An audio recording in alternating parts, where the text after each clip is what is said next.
우리가 주일과 수요일에 성경 66권 복음서를 중심으로, 복음서는 반복하지만 또 성경 66권 전체를 지금 다뤄가고 있는데, 오늘은 우리 오바다서를 다루도록 하겠습니다. 오바다서는 이제 구약 성경 중에 가장 짧은 그런 성경책이 되겠습니다. 전체가 21절로 구성되어 있는데, 오바다라고 하는 그 말의 뜻은 하나님의 섬기는 자, 여호와를 섬기는 자, 여호와의 종이라고 하는 그런 이름의 뜻을 갖고 있는데, 이 오바다서의 내용을 봐서는 오바다 그 자신에 대해 하나님 말씀을 받아 쓴 선지자인 오바댜가 자신에 대한 더 이상의 소개를 하지 않고 있어서 그가 누군지는 더 이상 우리가 알 수 없습니다. 그러나 오바댜의 그 이름을 통해서 우리가 어느 정도 추정을 해볼 수가 있는데, 구약 성경에 오바다라고 하는 이름이 12번 이렇게 반복돼서 나오는데 대부분이 바로 제사장들의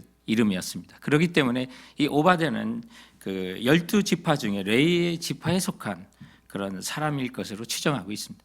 그리고 오바댜서의 주제가 있다면, 그럼 그 에돔이라고 하는 유다를 멸시하고 또 유다에 대해서 죄를 범하는 그 에돔에 대한 멸망을 선언하는 그 예언이 주제가, 하나의 주제가 또한 되기도 합니다. 이 에돔이라고 하는 그 족속은 야곱의 쌍둥이 형인 에서의 후예로 서해 사해 남동쪽에 바위가 많은 그런 지금의 요르단의 남쪽 지역에 해당하는 바로 그 지역에 살았던 그런 나라였습니다. 그래서 그들은 자연적으로 만들어진 동굴과 또 인공적으로 바위를 깨뜨려서 만든 집을 통해서 살아가고 있었던 그런 백성들이었는데, 또 그들의 수도인 페트라라고 하는 것은 지금도 우리가 잘 알려진 그런 관광지로서 그 지역까지 들어가는데 3km에 이르는 좁은 안반 계곡을 계속 통과해야만 들어갈 수 있는 그런 지역이었습니다.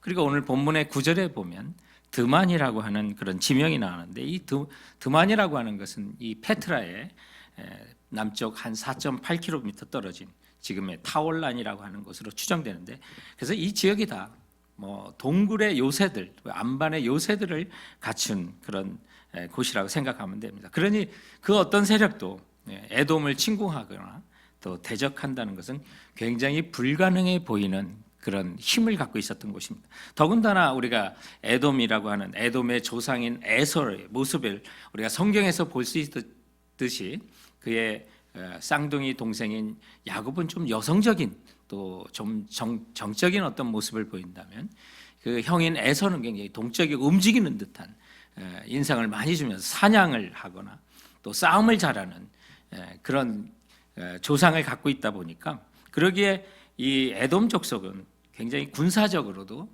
싸움에 능한 힘을 갖고 있었던 그런 족속이었습니다. 그러다 보니 자기들은 멸망하지 않을 거란 교망으로 가득 찼던 것입니다. 그러나 하나님께서 오늘 이 본문을 통해서 이제 2절, 3절 여러 번 곳에서 너희들을 나라 중에 가장 작게 하리라, 끌어내리리라, 멸하리라, 멸절되리라, 멸절되리라, 이런 말씀들이 이제 많이 나타나면, 이런 에돔의 멸망에 대한 예언이 이 오바댜서의 첫 번째 주제가 됩니다. 그러나 이것이 전부가 아니라 두 번째 주제가 있는데, 그것은 바로 이스라엘의 회복과 하나님의 언약의 약속에 대한 우리 여호와 하나님의 성실성을 이 오바댜서를 보여주고 있는 것입니다. 그러므로 이 두 가지 주제를 중심으로 오늘 우리는 이 예배를 통해서 우리에게 주신 힘과 자랑을 우리가 주 안에서 갖고 가는 그런 말씀을, 가르침을 오늘 본문을 통해서 우리 찾고자 하는 것입니다. 그렇다면 성도 여러분, 오늘 이 본문이 주는 우리가 주 안에서 힘과 자랑을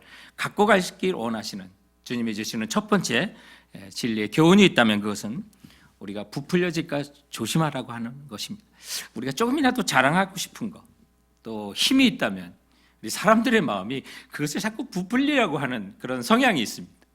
그런 것이 교만으로 연결될 수도 있고, 또 자만과 또는 잘못된 그 죄로 연결될 수 있는 일들이 많이 있기 때문에, 성도 여러분, 우리가 정말 힘을 갖거나 여러분 자랑할 만한 것, 또 어떤 은사를 받은 것이 있다면 그것이 정말 부풀려질까 봐 조심하는 마음을 우리가 가져야 하는 것입니다.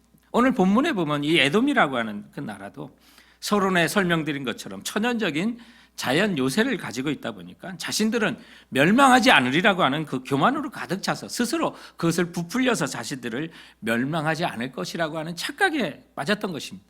그래서 하나님께서는 오늘 2절에 보면 내가 나라들 중에서 너를 작게 하리라고 말씀합니다. 뭐 큰 것처럼 이렇게 생각하니까 보고의 배처럼 자신을 이렇게 부풀리니까 하나님께서 작게 하시겠다고 하는 거예요. 이처럼 우리에게도 우리의 힘과 자랑이 부풀려질까지 조심해야만 하는 것입니다. 하나님께서 그래서 이 에돔이라고 하는 것을 영적 진단을 해보니까 3절에 너의 마음의 교만이 너를 속였도다라고 말합니다. 하나님께서 진단하시는 그 내용들을 보면 너의 마음의 중심에 자리 잡고 있는 교만이 지금 너를 속이고 있다는 것입니다. 그런데 너는 그것을 알지 못하는구나 라고 말합니다. 오늘 본문의 이 3절의 교만이라고 하는 그 원어를 공부해 보면 이 끓는다고 하면 보일링이라고 하는 그 말에서 파생한 단어입니다. 여러분, 우리 교만이라는 게 정말 우리가 조그마한 자랑할 만한 거 남들보다 더 있는 그 힘들이요 점점 끌어올리는 거예요. 그래서 냄비나 또는 주전자에 물이 막 끓으면 거품이 일어나면서 뚜껑이 막 열리고 그런 거, 여러분 그거 상상하시면 됩니다. 바로 교만이라는 게 그거예요. 우리에게 힘을 주시고 자랑을 주셨는데 그것이 점점 부풀려가지고 큰 것처럼 말을 하기도 하고 과장하기도 하고, 그리고 내 마음속에 스스로 자신을 속이고 그런 잘못된 자부심과 잘못된 교만으로 사람들이 가득 찰 수 있다는 거예요. 지금 에돔의 모습이 바로 그런 모습이에요. 그리고 현대인들에게 이 지식사회에서만 교만에 빠지는 게 결코 아니에요. 우리가 인정하고 싶지 않을지라도 과시할 만한 것들이 있고 지나친 자랑할 만한 그런 영역들이 누구에게나 한두 가지씩은 있어요. 그래서 그런 것들이 남들 앞에 마치 끌어올리면서 부풀려지는 그런 교만과 또는 죄악으로 빠뜨릴 수 있는 위험성이 우리 모든 사람에게 있다는 거예요. 자신에게 주는 힘과 그 자랑을 건강한 자부심을 가지고 사용한다는 것은 좋은 일이지만 그런 힘과 능력들이 마치 물이 끓는 것처럼 밖으로 끌어 넘치는 다른 사람에게 교만한 모습으로 보일 수 있는 것들이 너무 많이 있다는 거예요. 근데 이것이 결코 힘과 자랑만이 아니라 반대로 자신감을 잃게 하는 상처나 아픔이나 약점도 끊는 것을 조심해요. 부풀려질까 그것도 조심해야 되는 거예요.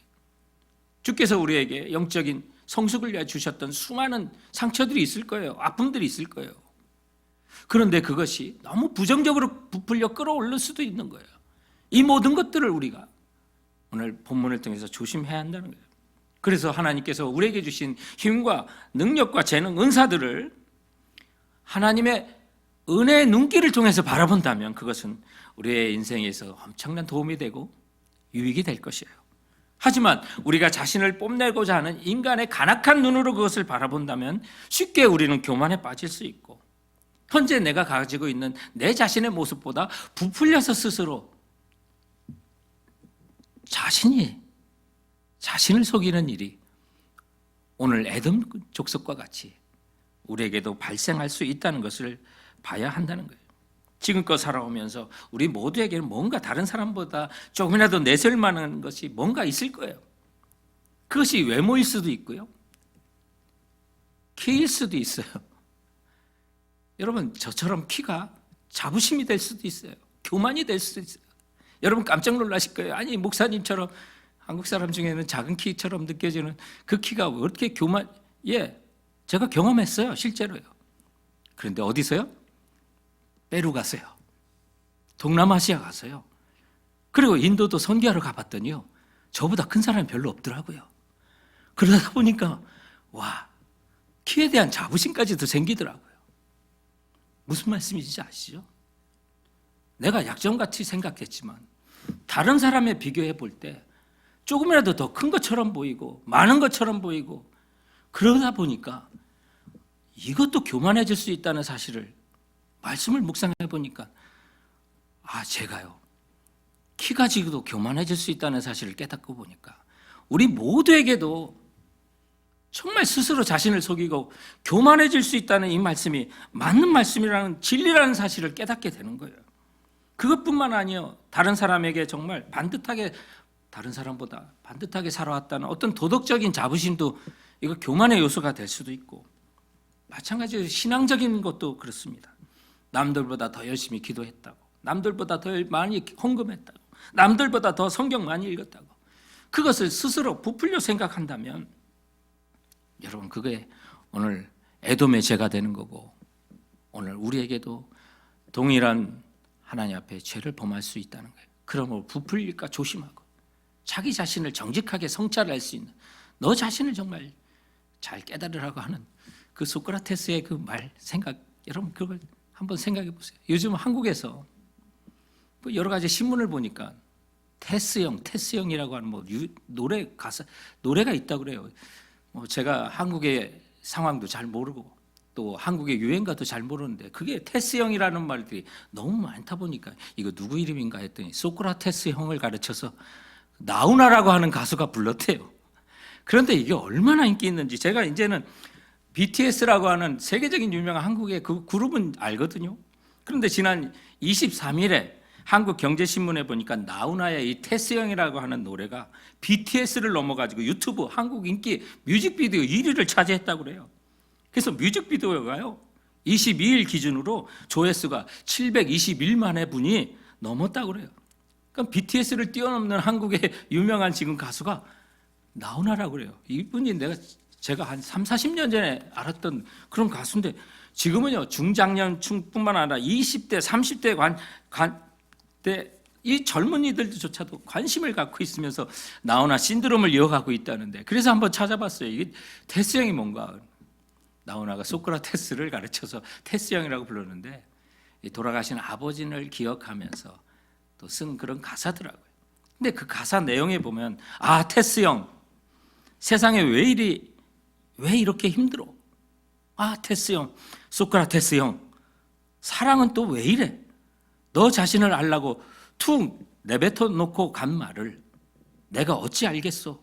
모르겠소? 테스형. 여러 가지 이 가사를 쓴 배경이 또 있겠지만 너 자신을 알라고 툭 내놓고 간 말, 너 자신을 알라. 또 돌아보면 영적으로 우리는 자기 자신을 성찰하라고 하는 말씀으로 받으면 되는 겁니다. 하나님의 사람들 보면 하나님의 마음에 합한 다윗 왕을 보면 다윗의 고백처럼 시편 139편 23절과 24절에 보면 다윗이 정말 끊임없이 주님 앞에 외쳤던 말이 하나님이여 나를 살피사 내 마음을 아시고 나를 시험하사 내 뜻을 아옵소서.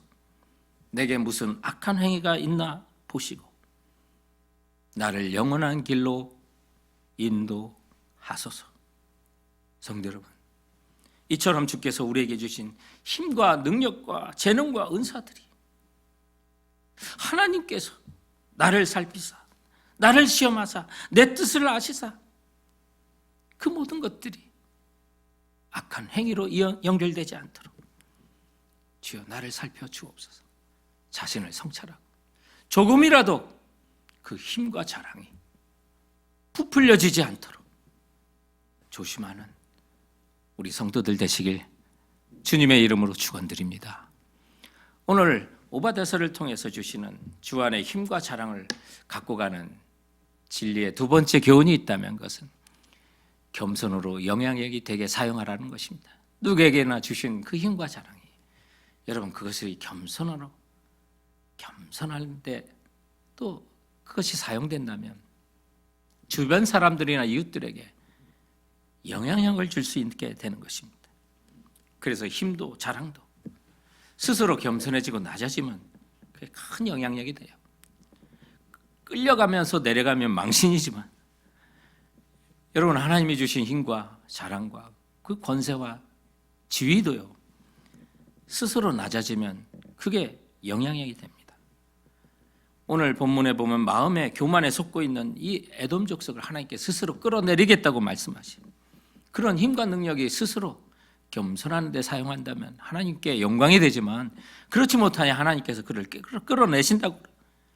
그래서 에돔 족속은 내려올 생각을 안 하고 스스로 높다고 멸망당하지 않을 거라고 생각하니까 3절에 너희 마음의 교만이 너를 속였도다. 바위 틈에 거주하며 높은 곳에 사는 자여 내 마음에 이르기를 누가 능히 나를 땅에서 끌어내리겠느냐 하니.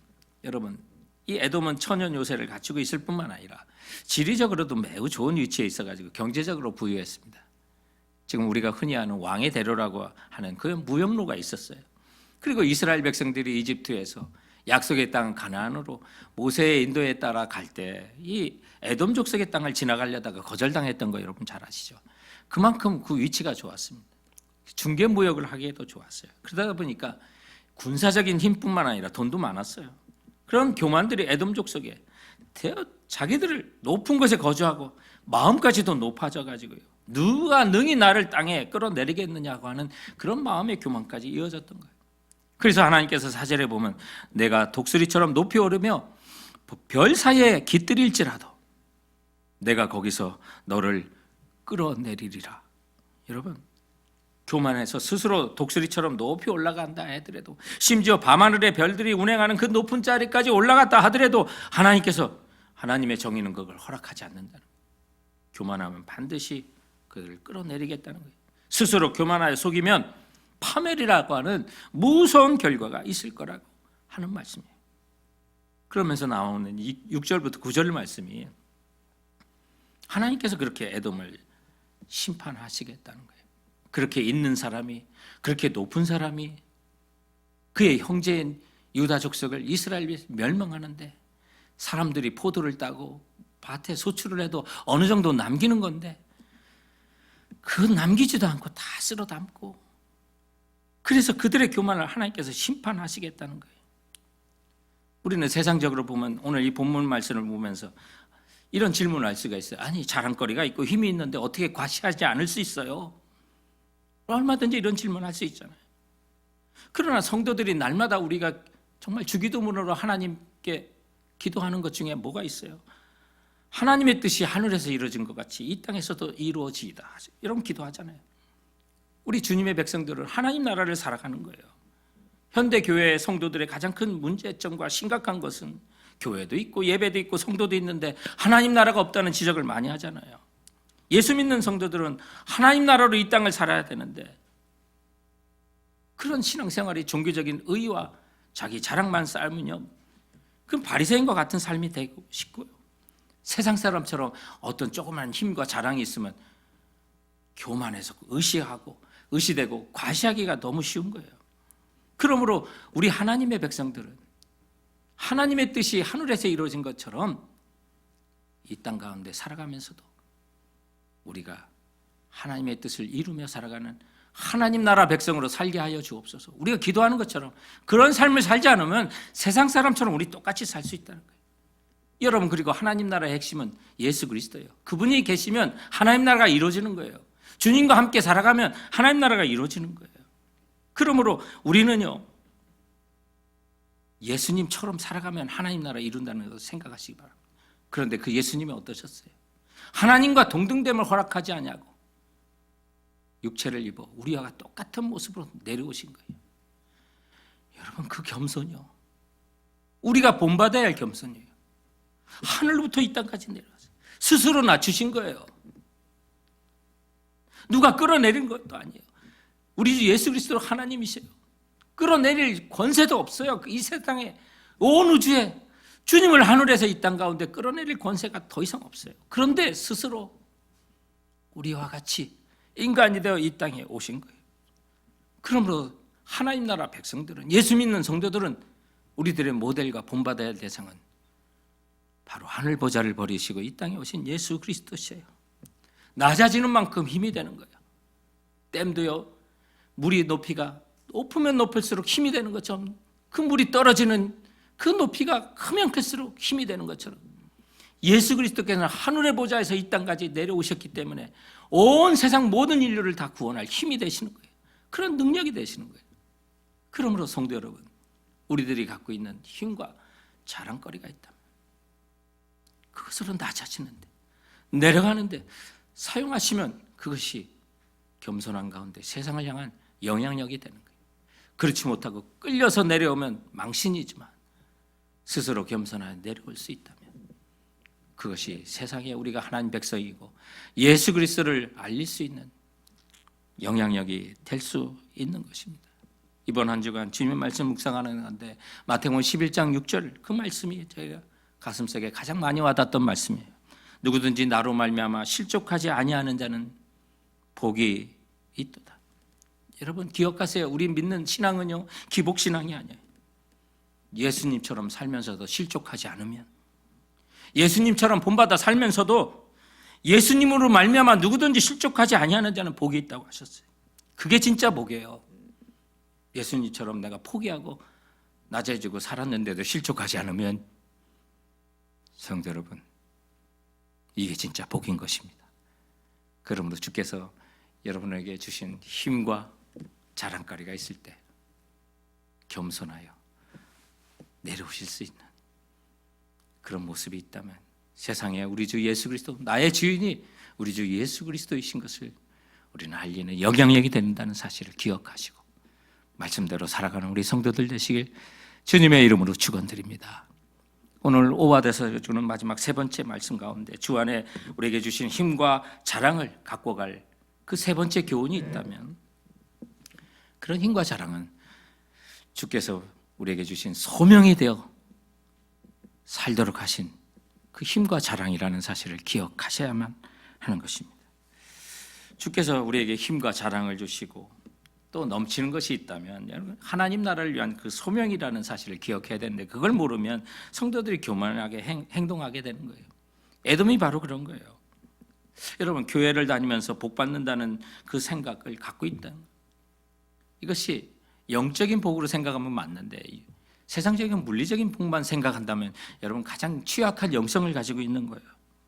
그래서 나 잘된 것이 하나님이 복 주셔서 된 거지라고 하는 그런 영적인 자만의 병이 걸었다면 그거 정말 고치기 힘들어요.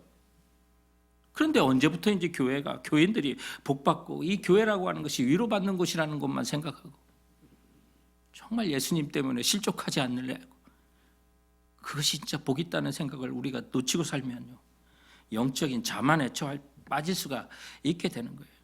그래서 여러분, 조금이라도 주님께서 우리에게 힘과 자랑거리를 주셨다면 하나님은 그것을 사용하라고 하는, 소명이 되어 살라고 하는 하나님의 기회이고 우리에게 베푸신 은혜라는 사실을 기억해야만 하는 거예요. 근데 오늘 본문의 점은 이 에돔에게 힘을 주었는데, 그래서 강대국과 동맹을 맺어 살 수 있는 지혜도 주시고, 그런, 여러분, 이 동맹은요 서로 비슷해야 맺는 거 아니겠습니까?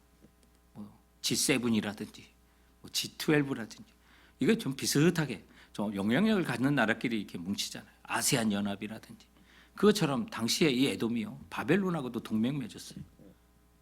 그 정도로 이게 강한 나라였어요. 근데 그것을 사용하라고 했는데 같은 형제국인 예루살렘과 유다를 멸망시키는데 그 압제하는 데 같이 쓴 거예요. 그래서 예루살렘이 주전 587년 바벨론에 의해서 점령을 당할 때 이 에돔 족속이 바벨론을 도와요. 그 내용이 10절부터 14절에 있는 내용이에요. 어떻게 에돔 사람들이 바벨론 사람을 도와서 형제국을 어렵게 했는지에 대한 얘기를 하는 거예요. 힘을 줬는데 그거를 수단과 방법을 가리지 않고 정말 못된 일에 사용한 거예요. 선을 위해 사용해야 될 그 힘을요. 그래서 에돔이 침략자들과 더불어 유다 민족들이 고통을 주는 일에 함께하고 그들을 위로하기보다는 멸시하고 조롱과 약탈에 동참하기도 하고, 심지어 유다의 고급 인력들이 포로로 잡혀갈 때 간혹 도망자들이 있잖아요. 그런데 그 도망자들을 붙잡았다가 넘겨주기까지 했어요. 오늘 그 말씀이 14절까지 기록된 그 내용이에요. 그러니 하나님께서 15절에 여호와께서 만국을 벌할 날이 가까웠나니 너가 행한 대로 너도 받을 것인즉 내가 행한 것이 내 머리로 돌아갈 것이라고 말씀하고 있는 거예요. 우리 돌아보면 에돔 족속이 이 전쟁 상황 속에 전시 가운데 이런 일을 했다면 좀 이해해야 되는 거 아니냐 이렇게 생각할 수도 있어요. 이것 때문에 우리가요 이 땅을 살아가며 이 에돔의 교만과 같은 생각을 우리도 할 수 있다는 거예요. 그 상황이 그렇다면 상황 윤리를 정하고 그 형편을 생각한다면 우리도 얼마든지 이 가운데 에돔과 같은 죄를 저지를 수 있다는 사실을 오늘 이 본문이 보여주는 거예요. 그렇기 때문에 우리는 이 땅에 살아가면서 가이사의 것은 가이사에게지만 하나님 것은 하나님 것, 하나님의 뜻이 하늘에서 이루어진 것 같이 이 땅에서도 이루어지이다. 그래서 하나님 나라 백성으로 이 땅에 하나님 나라라서 시민으로 살아가는 거예요. 그 영적인 백성들이, 성도들이.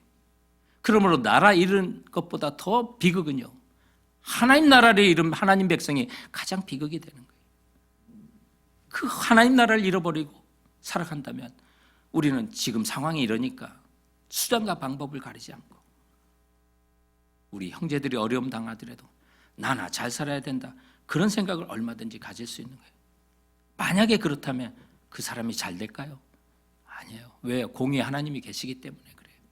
그래서 오늘 에돔 백성은 어떻게 됐습니까? 정말 저들이 그렇게 했다면 정말 잘 먹고 잘 살았나요? 그렇지 결코 아니라는 거예요. 하나님 말씀은 진리예요. 그래서 오늘 이 역사를 보면 이 에돔이라고 하는 그 나라는 결국 바벨론의 느부갓네살에 의해서 또 침략을 당하고 황폐해지고 BC 5세기 말에는 아라비아인들에 의해 침공에 의해서 말씀이 거의 성취되고 지금에 있는 페트라는 에돔 족속에 이룩한 게 아니에요. 그들 아라비아 족속에 의해서 이루어진 거고 뒤이어서 로마 제국에 의해서도 침략에 의해서 완전히 멸망하게 돼요. 그러므로 성도 여러분, 오늘 저희들이 오바댜서에 두 가지 주제가 있다고 그랬어요. 하나는 교만한 에돔의 멸망에 대한 예언이라고 하면, 또 하나가 하나님 나라의 회복이라고 하는 데가 또 있어요. 그래서 오늘 이 오바댜서를 이 두 가지 관점을 다 봐야 돼요.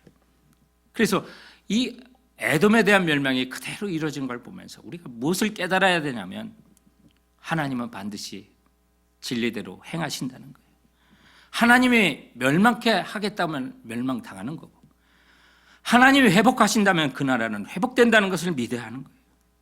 멸망하지 않을 것 같은 그 에돔이 우리는 결코 내려가지 않을 거라고, 결코 망하지 않을 거라고 하는 그 에돔이 멸망했다면, 하나님이 하시겠다면 한다는 것을 기억해야 돼요.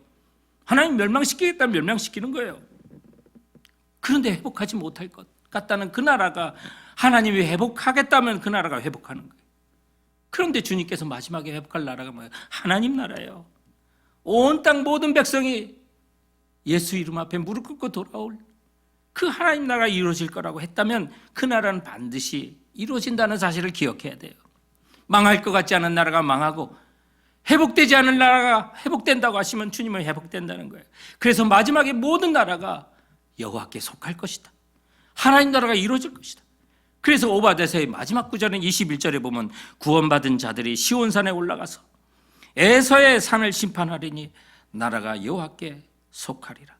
세상의 모든 나라가 타파되고 하나님 나라가 최종적으로 완성되려는 예언이 이 오바댜서가 갖고 있는 또 하나의 중요한 주제가 되는 것이, 여러분, 주님의 나라가 지금 그렇게 회복되지 않을 것처럼 보이세요?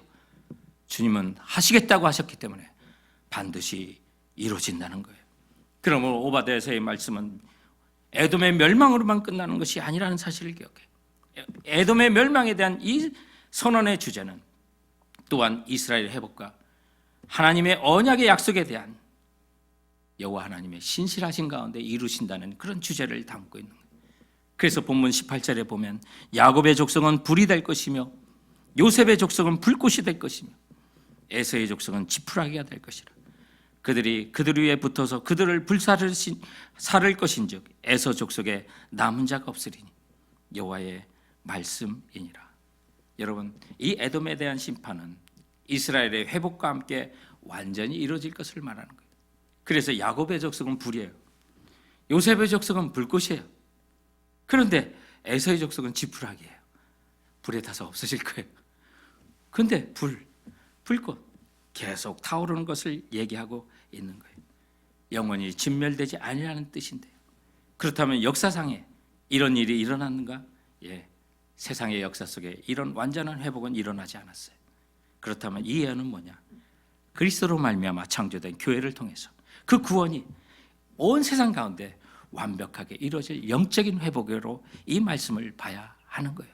그래서 세상 모든 족속이 영적인 이스라엘이 되고 아브라함의 자손이 되고 야곱의 자손이 되고 요셉의 족속이 되고 아브라함의 하나님, 이삭의 하나님, 요셉의 하나님, 그 하나님이 우리의 하나님이 되시는 세상 모든 나라 족속의 하나님이 되실 것을 오늘 이 본문 우리에게 말씀해주고 있는 거예요. 그러므로 우리 하나님께서 하시겠다는 것은 반드시 이루어진다는 사실을 기억하시기 바랍니다. 멸망할 것 같지 않은 나라가 하나님 멸망하시겠다 하면 멸망시키시는 분이심을 우리는 하나님을 우리는 기억해야만 하는 것입니다. 그리고 회복되지 않은 나라처럼 보이더라도 하나님이 하시겠다고 하면 그 나라가 반드시 이루어진다는 거예요. 이 꿈과 이 눈을 가지고 있다면, 영적인 눈을 가지고 있다면, 그럼 오늘 주께서 내게 주신 그 힘, 자랑, 무엇을 위해 살아야 될지 오늘 본문은 우리에게 말씀해 주는 거예요. 하나님 나라를 위한 소명으로 그것을 받으시기 바랍니다. 나에게 힘, 자랑, 모든 사람에게 은사와 재능을 주셨습니다. 작은 것일지라도, 1달란트일지라도, 남들과 같은 5달란트 아닐지라도 1달란트라도 모든 사람에게 주셨다는 거예요. 바로 그것이 주님이 받으시기 원하시는 소명의 선물이었다는 사실을 기억하셔야만 하는 것입니다. 저는 최근에 제가 초등학교 그 성적표가 수미양가로 받았습니다. 그 옛날에 수미양가를 받았는데 수만 좋은 거고 가능력 이거 완전히 받으면 안 되는 걸로만 생각했는데 그 원래 그 의미를 보니까 이거 다 좋은 거더라고요. 그래서 그걸 보니까 수미양가, 수라고 하는 건 빼어날 숫자, 아주 우수하다고 하는 뜻을 갖고 우, 넉넉하다는 뜻이에요. 미를 받았어도 아름다울 미예요. 좋다는 뜻이에요. 양, 양호하다는 뜻이에요. 어질고 뛰어나다는 뜻을 갖고 있어요. 가, 이것도 가능하다는 뜻이에요. 근데 저는 이 가라고 하는 건 불가로 생각했는데 그게 아니었던 거예요. 그것도 가능하다. 그 점수도 가능하다. 그래서 수미양가라는 건 모두가 다 가능했던 것이에요. 성도 여러분, 내게 주신 은사, 작아도 다 가능하다는 걸 얘기하는 거예요. 모든 사람에게 은사를 주셨다는 거예요. 모든 사람에게 재능을 주셨어요. 크고 작음에 따라 차이가 있을지언정 힘과 자랑거리를 주님께서 모두에게 주셨는데 그것이 부풀려지지 않고 겸손하게 주께서 이루실 그 하나님 나라를 위해서 소명으로 사용되는 우리 성도로 살아가길 주님의 이름으로 축원드립니다.